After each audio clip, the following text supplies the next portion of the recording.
Hello and welcome to a City Made by People City Talks live Q&A.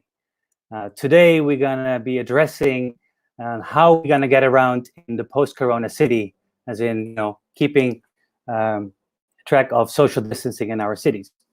My name is Robin. I'm founder of a City Made by People, and I'm super proud to have three amazing initiatives from Rotterdam, Vienna, and Rome part of this City Talk. It will last around 45 minutes, so it's going to go quick. If you have any questions or comments, please use them. If you're on Facebook or if you're on our page, you can use the comment bar, ask your question, and we'll make sure to pop it in and get it answered by one of these initiatives. For now, I'd just like to give a short introduction to A City Made by People. So A City Made by People was born like 5 to 6 years ago, with the aim to celebrate livability in cities. Of course, together with citizens, to mobilize citizens as well, to roll up their sleeves, but also to be aware of what's happening in their own city. So we're a network of cities, currently in 10 active cities, and we're always open to more cities. So if you want to become part of our network, please drop us a line.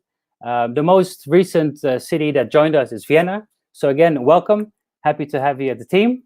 And she's also part of today's lineup of initiatives, so that's even better.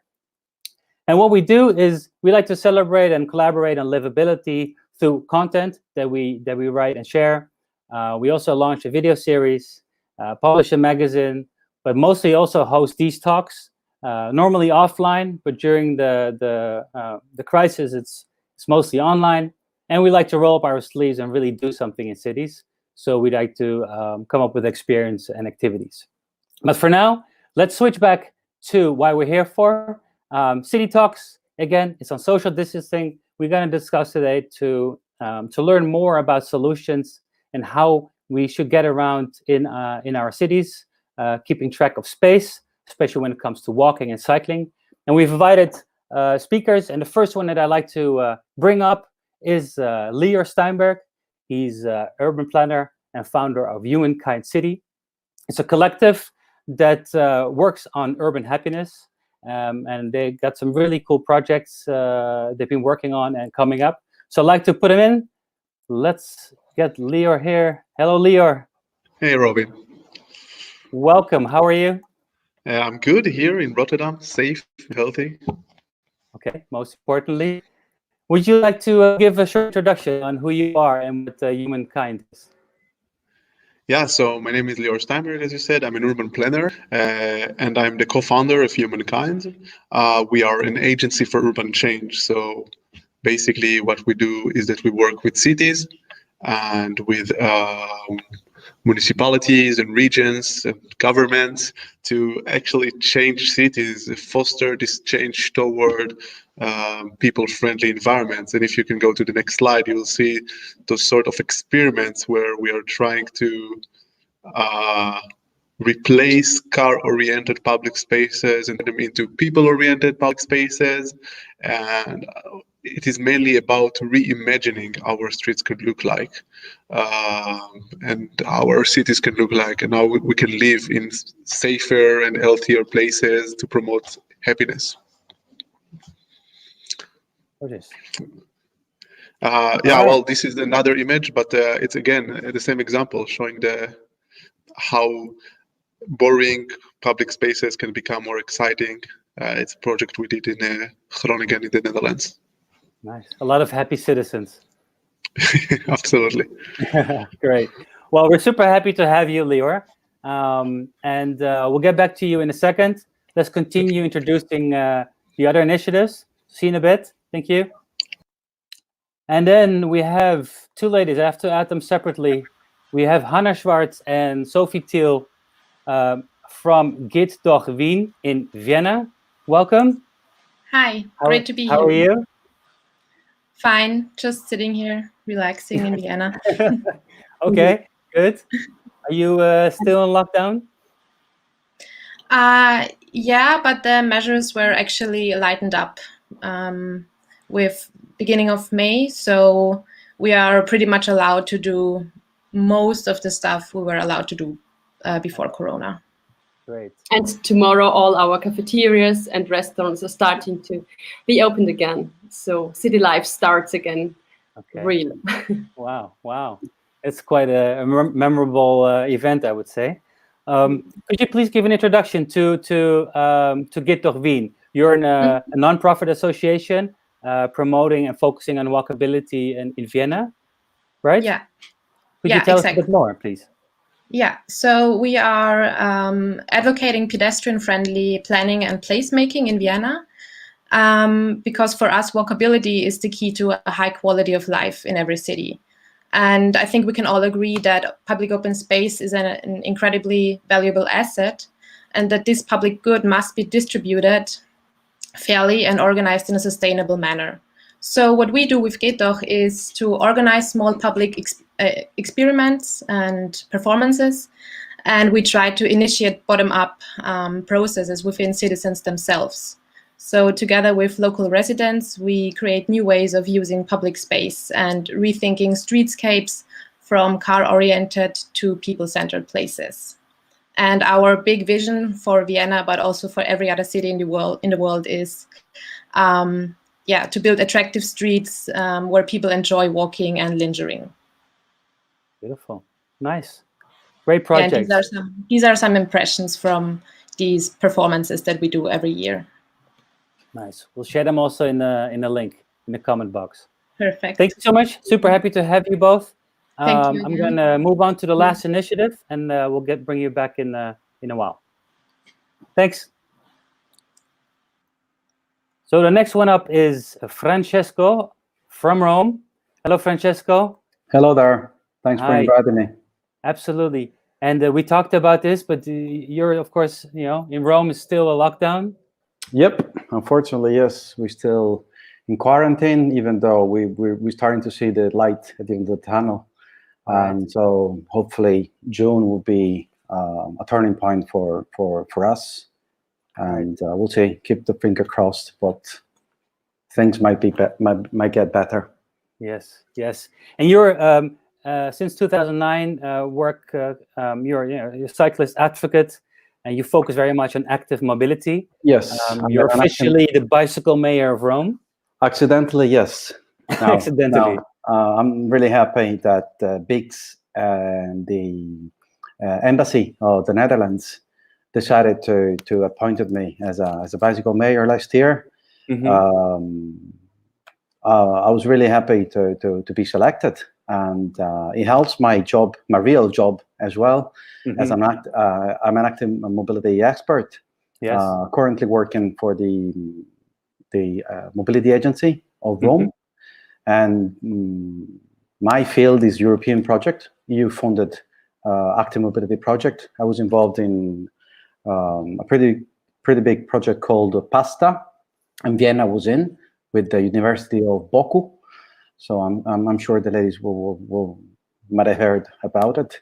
And nowadays I'm currently involved in another European project called Handshake, which is a pretty big thing, and it says 13 cities together, and Amsterdam and Copenhagen join forces for the very first time in a European level, which is really good, and it gave us a lot of strength, a lot of confidence, even for the new interventions. The new interventions we're working currently. So I will tell you more during the conversation, but pretty much that's what I do. Beautiful. Must be a dream job. Very frustrating, but frustrating, but good. Yeah. All right. Good to have you.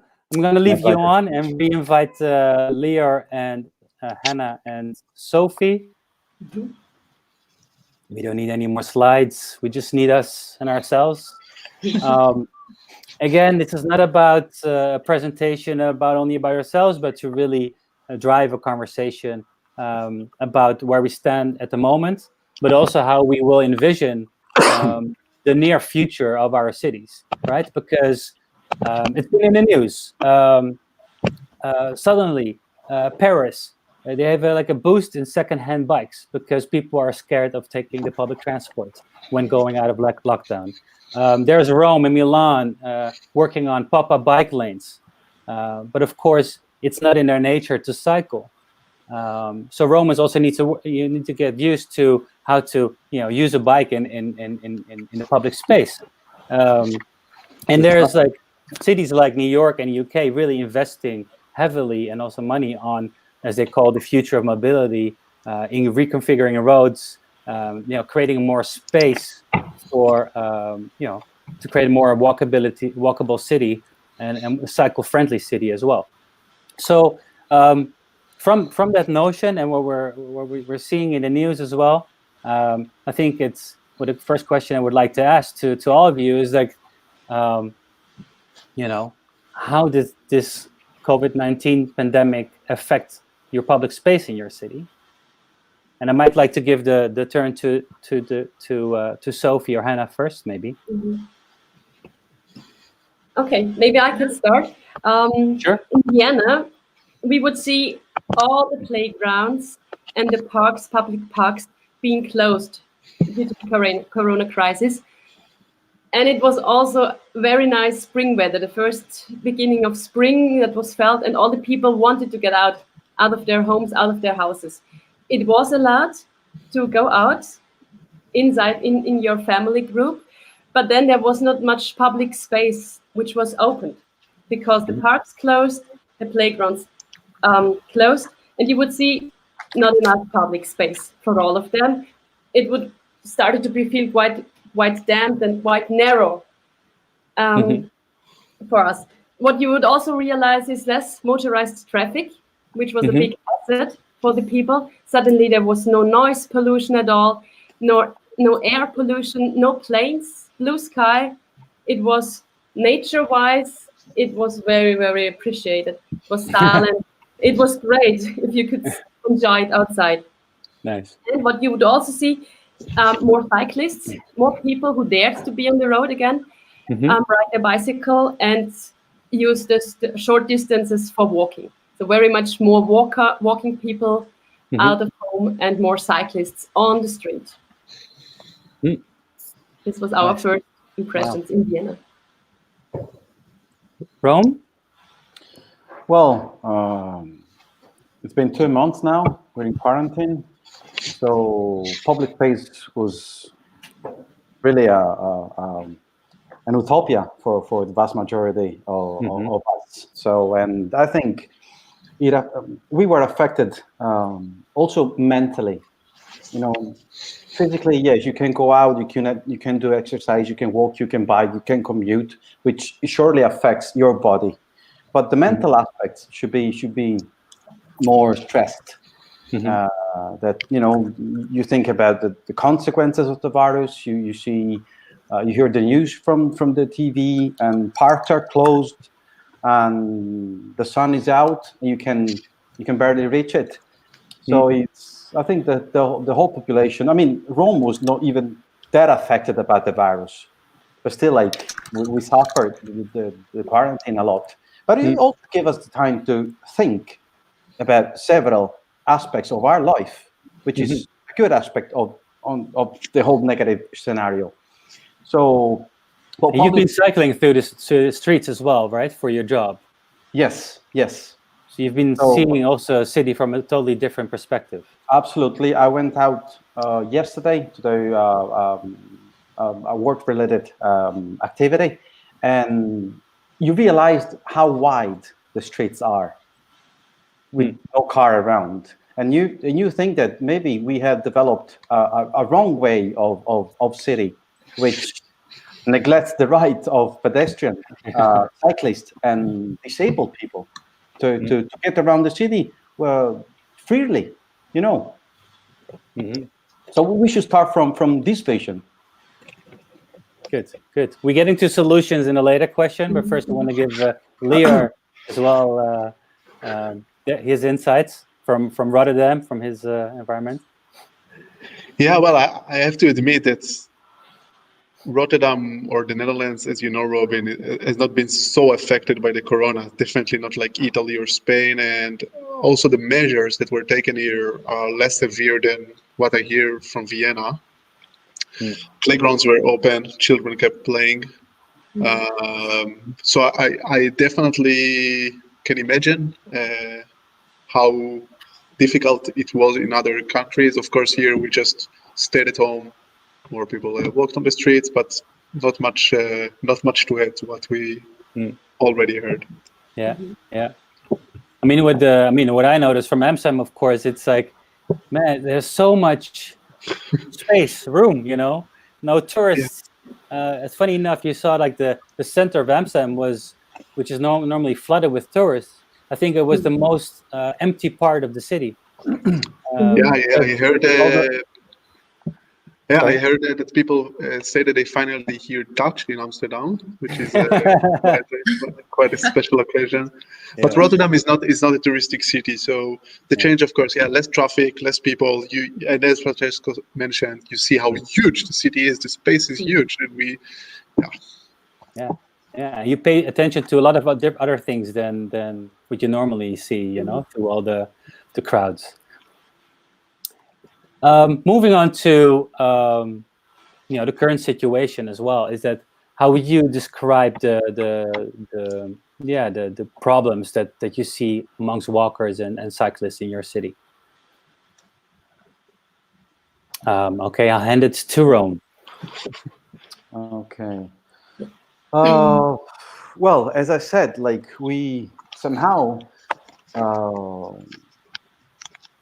we have. What do you envision? Because you're of course still in lockdown, right? So yeah. But the problem is there. I mean, we perfectly know what's the problem in our city. We decades of car-oriented policies made our city really a nasty place for vulnerable users. It's like the Canaries for the miners. If you don't see elderly people, if you don't see disabled people, if you don't see kids getting around your city, we all should get concerned about that. And my city is pretty much like that. So the structure of the city also make really uncomfortable for those residents who want to walk or want to cycle. And it's a pity, as Rome is one of the most beautiful places in the world. But the way we developed our city, the structure of our city, it's all car-oriented. So we need to start from admitting that we failed miserably and start over. And what better chance than now? Now also those who oppose like active mobility measures for, funny reasons. Now they can't deny that the space on the streets is allocated unfairly. So the main problem for me is a cultural problem. People are now addicted to car, and even though they would like to complain about the car arrogance, motorist arrogance, they somehow are afraid of express their view, even though it affects their lives. Yeah. So a cultural change must happen. So. But then also these pop-up bike lanes that happened in Rome. I mean, I mean, people are scared to cycle, right? So it can be part of the solution. I'm a cyclist through and through, and I take my kids to school with a bike. My partner cycle. So I mean, there's a lot of cycling in my city, even though it's only 1%, but the numbers are growing. And this is a perfect chance with these emergency bike lanes. We call it transitory bike lanes, because like emergency bike lane might tend to disappear in 2 months when the emergency will go away. The idea we put in place is that these bike lanes will remain even after the emergency. And projects such as Handshake is giving us a lot of confidence and a lot of best practice to put in place these transitory bike lanes. And I'm really confident that the cycling can be one, if not the solution of this crisis, as public transport will suffer dearly because of the crisis, because of the fear of people taking public transport. So walking and cycling can be a feasible solution and an economic solution. And these 150 kilometers we're planning, that might give us a boost in that direction. Beautiful. I hope so. I hope Rome embraces the bike lanes and cycling. Yeah. Yes. What about Vienna? What do you see happening at the moment? Well, I mean, I wouldn't say that the problems between walkers and cyclists have essentially changed compared to before Corona. But I mean, I think most of the problems are due to the unfair distribution of the public open spaces. What we see now is, of course, that more people choose to walk or to bike rather than using the public transport. So the space that we have for walking or for biking is even more narrow now because more people are having to share it. Yeah. And for example, there was one pop-up bike lane introduced in Vienna for the whole city. And what we experienced there, I think 2 days after it was opened, somebody has spread pin nails on this pop-up bike lane. Oh, lovely. So people got them stuck in their tires and they had flat tires. So there's still a lot of hate going on between. I don't know if it was a yeah, Hannah, please. Yeah, plus I just wanted to continue and add, you would see it also at the media, how media and newspapers would talk about these new pop-up bike lanes, which was already quite negatively and arousing more and more about the conflict between car drivers on the one side and the bikers who would get now an additional bike lane. Yeah, they would just try to fire up this made-up conflict between car drivers and bicyclists, which was for nonsense. So the media is also a problem. Yes. Yeah. Always good to blame the media if we can. Well, if we have to, start helping people change their, mindset or a particular culture, it would help, I think, right? Yeah, absolutely. It would be positive. Yeah. Have you seen that since of course the Netherlands and Rotterdam have been more open than possibly other cities, Lior? You see any problems already occurring? Look, I think that what we see now, I mean, there are problems, especially in busy cities, because people want to try to keep this kind of physical distance from each other. What you do see is that sometimes the sidewalks are too narrow, or the bike intersection, the infrastructure for cyclists is too small, so it's difficult even to stop next to another cyclist. But I think what people, well, maybe they don't say it in these words, but as an urban planner, I can say it, is that now we really see the difference between those streets that we are, or the portions of the streets that are for slow movement, for staying, for shopping, for meeting people, and that other portion of the street that is bigger and bigger all the time, and in Rome is maybe too big, and also in the Netherlands in many places is too big. This area is just to move people from A to B without any meaning for the place they go through. And what we see here in Rotterdam is that a lot of people work from home. Most people work from home. So all this traffic, this commuting traffic, which is a result of not bad people, but just terrible planning, putting housing far away from the city, building suburbs, people just making their choice of coming with car because that's what they have to do. And we see this influence on cities, and now we have the option to see how little cars would need to come to our cities if we would not invite every morning so many people to come with private cars and so many people to live. And this is the Netherlands, which is quite fine in terms of active mobility and public transportation. So I know other cases in other cities, you see the difference even more. Yeah, and I think that's also like when we talk about challenges, slightly moving into a next question, is that there are too many people at one moment at a time in a day, right? So it's the same people all going to school or all going to work or all. So if it's more spread out, it feels more natural flowing through city as well. Absolutely.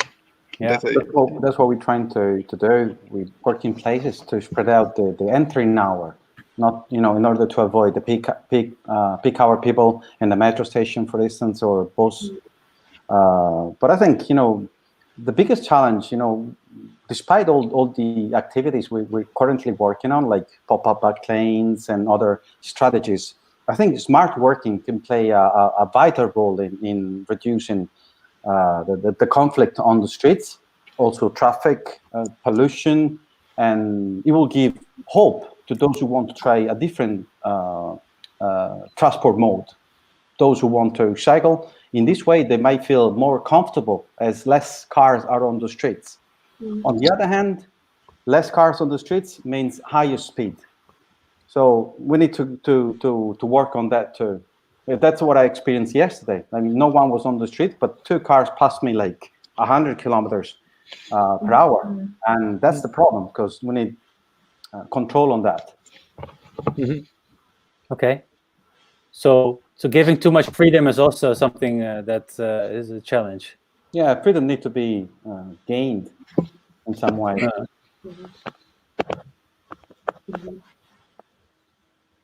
What would you say is for Vienna the biggest challenge, Hannah or Sophie? Well, I think since we have a very, very good working public transport system, where lots of commuters are coming daily in our city center, we have now the problem that not so many people want to use public transport, and they are looking for another solution how to commute to the city center. And therefore, now the big solution is there: use active mobility to reach the city center. Well, this is also the big challenge now for us. How can we attract more people on the bikes to get into the city, not using their cars, their personal cars?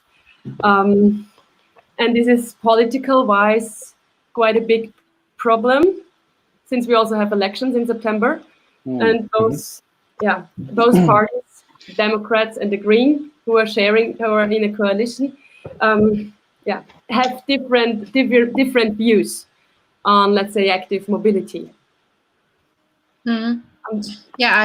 I think also what Hannah mentioned before, a big challenge is also to change the mindset of people and politicians, because the majority of people in Vienna are still stuck in this car-centered thinking of the 60s and 70s, and they don't have the understanding of realizing what change it would make to distribute the space more fairly and give more space to pedestrians and cyclists. Do you already start ideating with citizens about that as well? I'm sorry, I didn't. Oh. You asked me, Sophie? or I'm sorry. Sorry, it was for Sophie, but no worries. Lior, you can also answer it. Go on, Sophie. But I didn't hear the question. Oh, sorry. Do you already ask around? Do you already involve citizens there to help think about that? Those ideas and solutions in public transport, in public space? You mean with geht-doch, with our initiative? Yeah, of course, yeah. With your activities, I mean, are you already, looking for engaging with citizens about that? Yeah, well, of course we try to do, and what we actually recently launched is a new project called Social Spots, which addresses the understanding of people that they can trust in using public space again, and it aims. The most important thing about it is that it aims to replace the social distancing with physical distance. And it should reintroduce social interaction in public open space after the Corona lockdowns. So that's a way that with what we try to introduce this change. Okay. Yeah, I think a challenge we're facing this very time is we need to be quick in reallocating the space fairly. Otherwise, if we lose the momentum, we might get back to the old habits, and we would have lost a big chance to invert the environment we're living in. So we need to be quick, we need to be courageous, and politicians need to understand that the active mobility measures are going to benefit the citizenship in the first place. So. But is that now when the city is still empty, Francesco? Yeah, the city is empty, but if you mean, when is the momentum? Like here, for example, now. measures are already taking down. the streets now need to be redesigned nowadays, not tomorrow, not in 2 days, just now. Because if we lose the momentum now, I'm afraid we will get back to phase one, and people will easily forget about what we went through, and they will get back to the car. They will get back to the old habits. Yeah. So Now, yeah. people need to be educated. I don't think my fellow citizenship are stupid. They need to be educated. You know, Pascal Smet is a funny character from Brussels, and he says that people need to be happy even against their will. So that's the role of politicians and city planners. Because if you can see the statue inside the rock, I will make you see it, even if you don't want to. Well, when we talk about happiness, Lior is a chief of happiness. Your response to that? I love the Pascal Smet quote. Never heard it yet, but nice. I'm gonna steal it. Now, well, I think I think about it a lot, because sometimes you're making those public participations meeting where you have this agenda and you hear people saying that they would like to keep parking spaces, for instance, and we want to remove them, and then you're saying, all right, we need to. They don't know for their own good, right? So we need to decide for them. But that's also very dangerous, because in the 60s, planners said the same. I mean, this quote I just said is a Robert Moses quote that Jane Jacobs was fighting for. So I think that it's not about doing. We need to think how to show people better, and maybe what you do in Vienna is a great example to show those even very quickly. Let people reimagine public spaces. Just try to make the connection between better public spaces, places where people can meet each other, even in social distance, to happiness. And I think that, as Francesco mentioned, people are not stupid. They see it when they feel it. They see it, and we just need to make the connection better. Yeah. And I have to admit that we took on social spots here in Amsterdam. Yeah. We bought some chalk and went on a Friday morning chalking around the streets to draw social spots, and we did it in front of like local businesses as well, because they do a lot of these takeaway tie-ins, so they can use it to create a line, of course, but also as of June 1 here in Amsterdam, or in the Netherlands, terraces are potentially going to open again. So hopefully that's also a tool to use to define the distances between people, citizens. Maybe we can share a link here for any other city who wants to take on chalk and social spots, right? Yeah, sure, please. I invite everybody to use our very simple health concept, because it's easily drawn on the floor, like you said. Just use some chalk. Where can they find it? Wait, I can search for it and post it. I will do it. You can post it in the comment box, and then people can see it. It also brings us to other solutions that we can think of, that you all like launching amazing projects around the world as well, and in your own city. So what solutions would you propose, besides the fact that it has to happen now, Francesco, but what solutions would you propose to improve public spaces? Well, as I said before, as long as we keep the status quo alive, it will be futile. So we need to reallocate the space, and to make people experience the extra space. And they will, as we said, people are not stupid, so that they will immediately feel the difference. And once you feel the privilege to have an extra space, you won't get back to the old days. So people need to experience the freedom of having an extra space, maybe at the expense of a parking lot, or a dedicated space for motorists. So we need to rethink the city. Lior, you've been working with parking spots, right? Yeah, we've been working regenerating them. Yeah, and we are continuing now because, of course, people are they see that cars are not moving, so why not just move them a little bit outside the city? So we will be spreading more parklets around the city, and actually we're going even bigger. We've just launched our in Dutch Vakantiestraat initiative, so Vacation Street initiative, where residents from all the Netherlands would be able to basically close down their streets for cars and turn their street into a vacation destination. Cool. And that's because not only our streets, our streets, we need more space, but we also are not being able to travel. So we cannot go to lovely Rome this summer probably, or not as easy and cheaply, or to a sunny destination. And the Netherlands is sometimes sunny once in a while in the summer. There is a day or two. And I think that this is now an opportunity where residents can, for weeks and weeks, for the entire summer, just turn their street into a beach, a park, a place to play, meet, drink, and a vacation in our own city. I mean, unfortunately, this is the situation, but it can be great. Yeah, because many citizens, but many residents don't even know their neighborhood. You know, they just sleep. They wake up in the morning and they go to work or they go to school. There's no. They never experienced the barrio in a Spanish way, and that's a perfect chance to get to know each other as well. But they've been playing on the balconies with instruments and playing Yeah, music. only the first week. Then people got fed up. And they got depressed. So, okay, all right.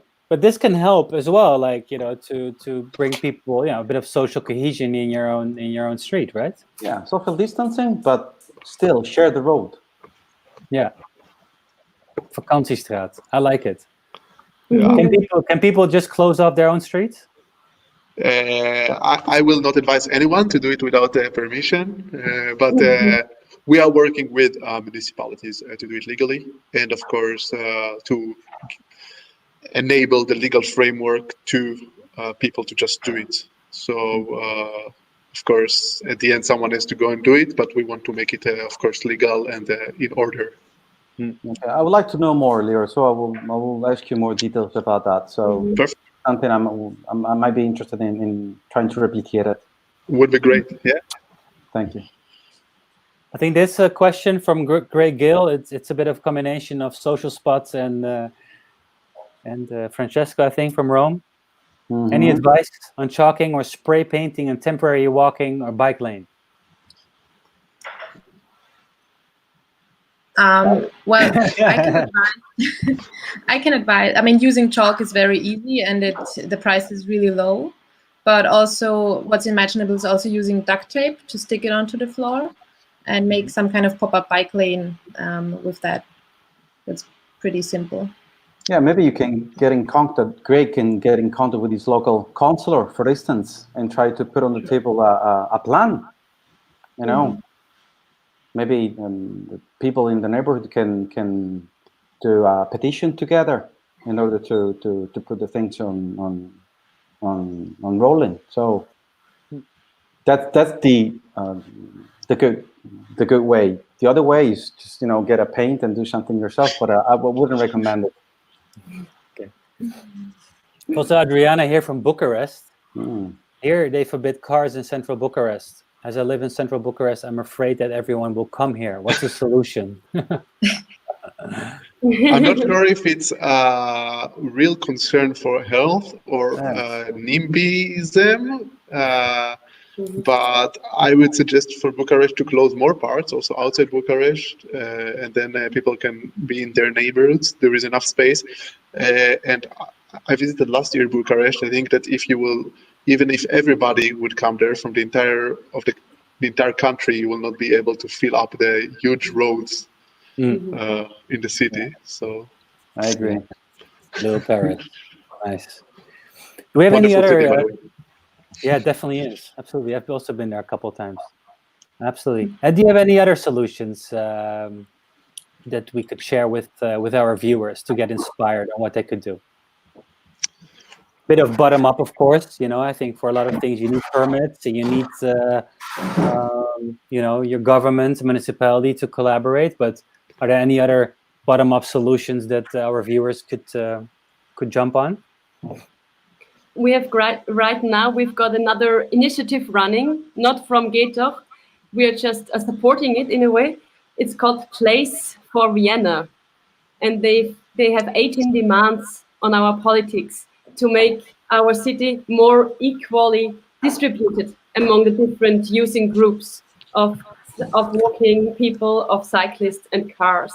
We have 2/3 of our streets belong to car, far too much, because we have less and less cars in Vienna, in our city, that are used, and more other people on walking, on cycling, which have the demand for more space. So we try to distribute it more fairly. And this is called Place for Vienna. And they are quite great with solutions they promote, and demands they ask for our politics. This, in my way, this is a very good solution. If you start from civil society, start press on your politics in order to do something. Because we also see, like Francesco, we see the window is now open. We want to have we want to see a change now in our city planning. Yeah, I think approaching local politician is the first step today, and so they will feel the pressure. And if they see that people want to change something, they will feel more secure. I know it's funny, but that politicians should be brave enough to do things by their own, but sometimes they're not. So when they see the people are talking to each other, are convinced to do something else, they might get the courage they need to step up and do different things. Mm-hmm. So it also partially gives an answer to what Hannah is raising here as a question, whether people that people would educate themselves. If it's like, do we get enough tools as well to educate ourselves when it comes to this? I think you have to feel it. You have to feel it. It's not enough only to imagine. I mean, we can imagine also before the corona, but we see that it's very difficult if you don't. Most people don't sit at home like us, thinking about cities and how they can change. Most people have real jobs, and other jobs where they need to actually think about their job and they have a family, and it's very difficult. You need to actually feel the change, and hopefully also pop-up initiatives would be. Yeah, I think that's also something that Humankind does really, right? Is you really let them experience with an idea, like a physical, right, on the streets. Yeah, I mean, because the first step, like what only maybe some people can do is imagine, but it's difficult. And then you have those renders, right? Like the 3D or the images that architects make, but they also always look a little bit unreal, and it's difficult to look at a place and imagine how it would work with this image. And I like the experiments on the streets, because those are like real life renders. This is how it would look. Yeah, maybe not exactly like this. It's a bit cheap with maybe a bit chalk spray, but this is how it would look. Let's feel it. Let's try a little bit to imagine. But I also understand from an example that I heard from you before, is that you just leave it there for quite a while, just so people get used to it, and then you take it away, and then they start complaining. Yeah, people don't like change. Now, in order to make a better city, in my opinion, we need to change something, and it will be difficult. But I promise you that if you go to Amsterdam and you offer them to run through buildings and build a big highway, most people will be against. I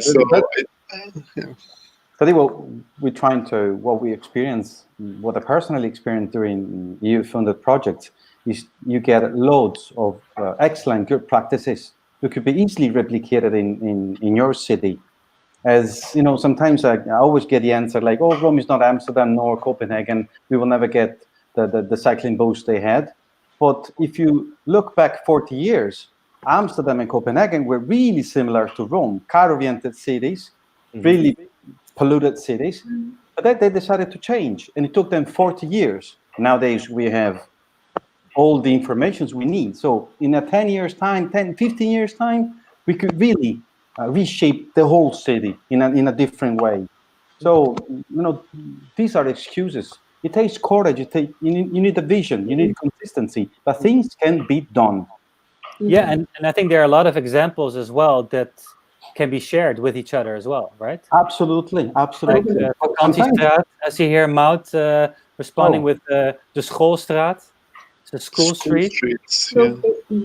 to increase safety in the streets. Yeah, we're currently working on it on this matter in Rome, even though it's quite complicated law-wise. Sometimes the urban police doesn't allow you to shut down a road or even temporarily.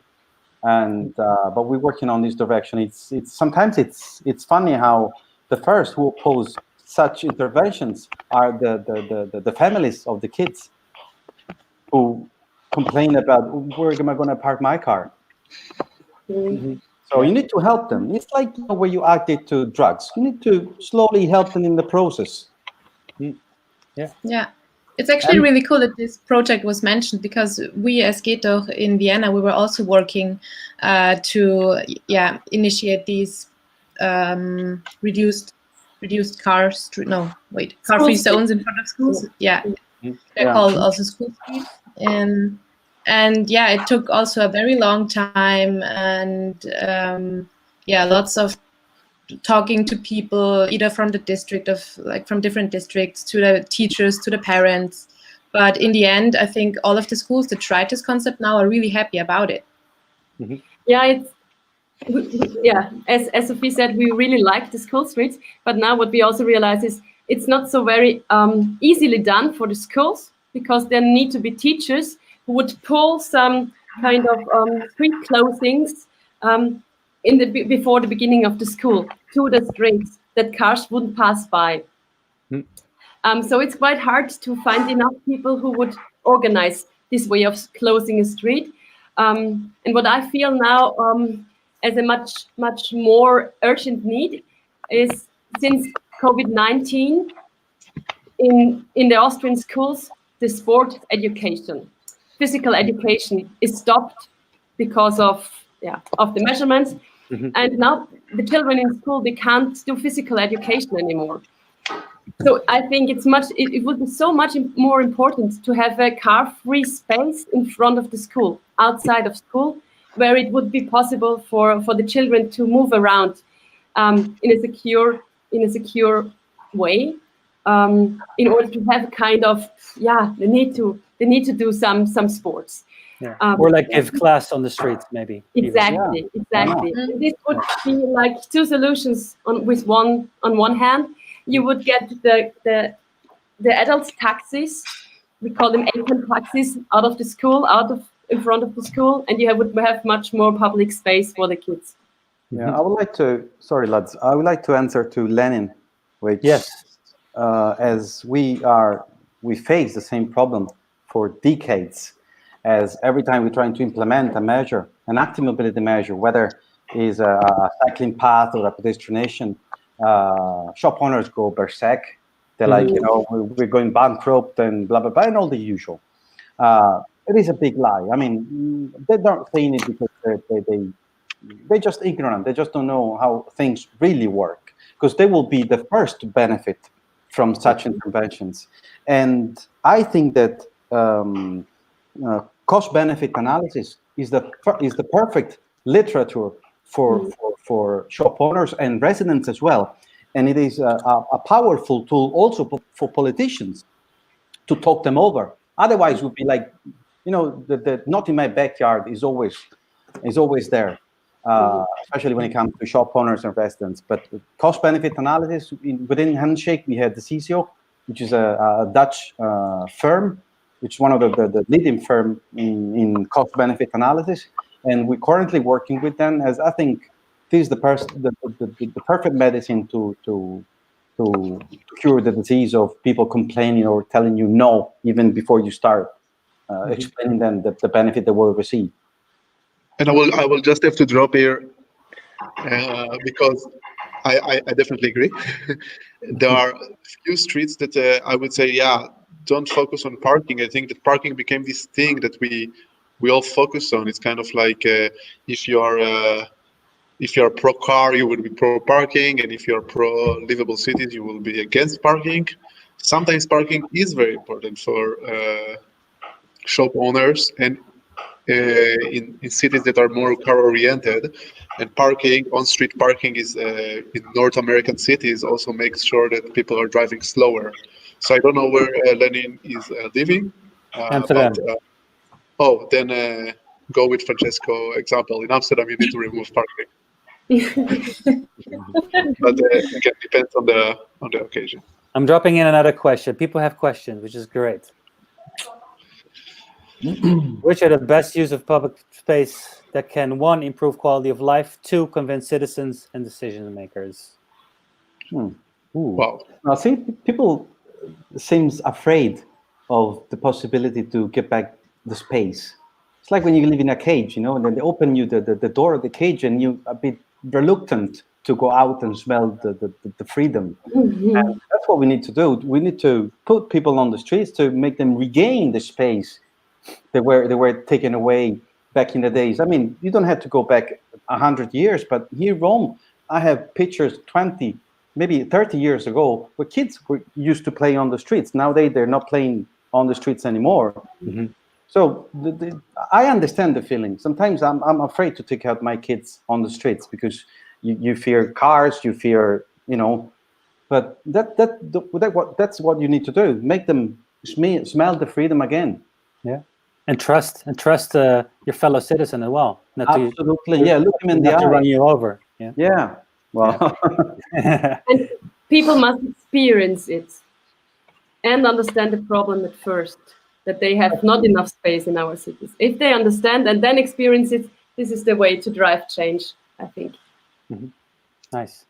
I need to move on to the next question. Is also the role of a citizen in this. Like how can they get involved? To work with you and work with you on your projects, and also, as a change maker, that's how I see you as well. Is like, what's that skill that you find most valuable to influence change in your own city, to also inspire others to join you. Yeah. Let's start easy. How can citizens get involved? You invite them. Can they sign up? Can they share their ideas? I think with us it's pretty easy. You just come to our meetings and or discuss on social media with us, and we are always like very open-minded for new people, and with all of our actions we do outside, we try to invite everybody that passes by to join us, to make them realize that there can be like change done easily if you get involved. Do you have a community as well of like walkability activists? From the city of Vienna, you mean, or geht-doch Wien? Yes, people can just are part of it. Yeah. Sure. Yeah. I would say that many times, most cities have those platforms where you can influence, right? You have those meetings in the meetings with the municipality and the participation meetings, and I think that most people will ignore those events, and only the angry anti-change people would show up. And I think that as a non-professional citizen, your best shot would be to actually show up in those meetings, write to politicians, show them that there are so many silent supporters. Mm-hmm. How would you turn that into a skill, Lior? Well, I think what we like to do is we like to document good results. So it's very easy. I mean, if you turn off, again, if you take out the parking space from a shopping street, you will hear only the owner of the shop, one of them at least, angry. But you will not hear all those great people that had great experience in the streets. And this is what you need, because it's easy. They will not come to the municipality and tell them, thank you for making a great street. This is not just how people work. And we need to document those stories. and we need to help cities to document the stories. That's what we try to do. Yeah, I couldn't have said it better. You really centered the problem here. The noisy minority, we call it, have the power to ruin even good projects. We need to stop listening to them, or even trying to persuade them. But a minority cannot influence negatively a good project. So the vast majority of the people will benefit and would agree with your interventions. So you need to be courageous to go on, even though people will always complain. I mean, it's in our nature, But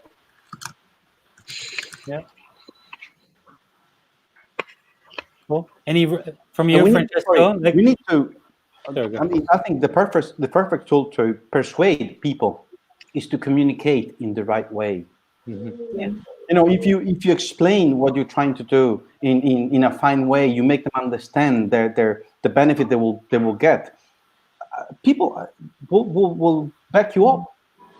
If you propose something like the top down, people will say no. Yeah, and I think it's also very important to show people that you also understand their concerns and their fears that they have. Yeah, in order for them to understand your point of view better. I think it needs to be a dialogue. I agree with what you said. Yeah, because sometimes people are just moved by selfishness. Like I want my parking space in front of my house, and they're a bit naive in what their needs are. Yeah, and I think it's a combination of a lot of factors. Like it's showing the value, like replicating it and having it there, and maybe taking it away, so people then realize what they're missing. That value, to communicating the benefits, but also to have maybe examples that are replicated, from other cities where it's shown where it has been had an effect, like I don't know, possibly social spots in Amsterdam versus Vienna, but also a Vakantiestraat in Rome. To I don't know, maybe there's also a way for us to collaborate more than just reinvent the wheel. Just try to adapt it into more like That's what European projects are all about. To learn from best practices. So yeah. So like for example, there's of course bikes with their bicycle mayor program. Mout is throwing it in there. They need a Vienna bicycle mayor. So if you know anyone, yeah.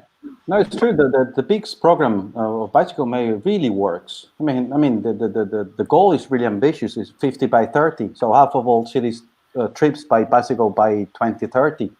But we managed. I mean, Maud she's a real warrior, and they managed to gather hundreds of bicycle mayors throughout the world, and that helps.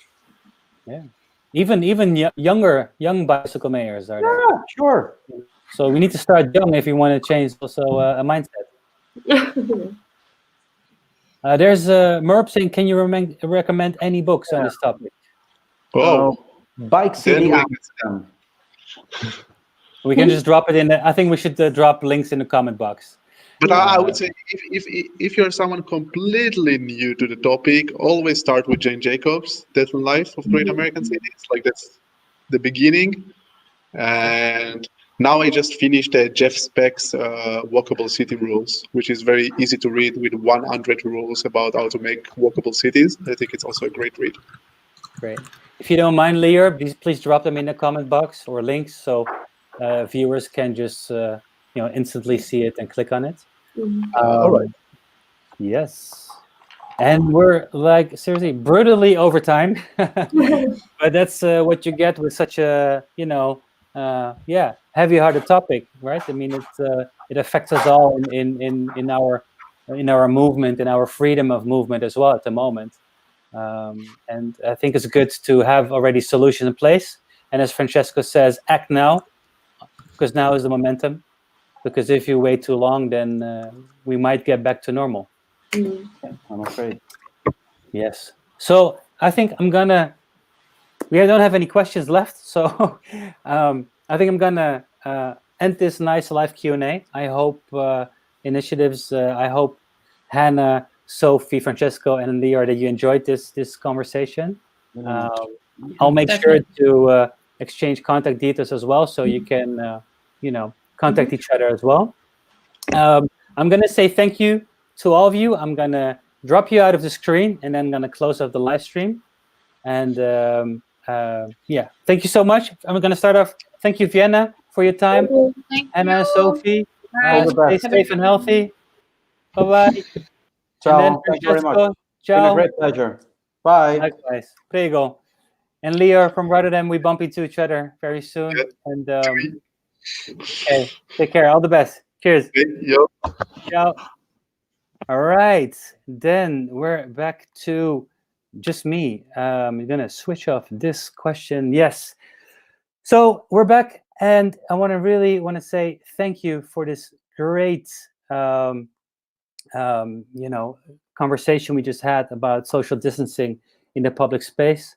You see, various cities have different challenges, but I do feel encouraged that we need to share these initiatives with each other, have a conversation with them, but also exchange ideas so we can help each other further. I also want to thank everyone who's been watching this live Q&A. I know there have been signups from Cairo to Singapore. Special shout out to Singapore because she stood up all night to watch this talk. So I'm very appreciate that you're here.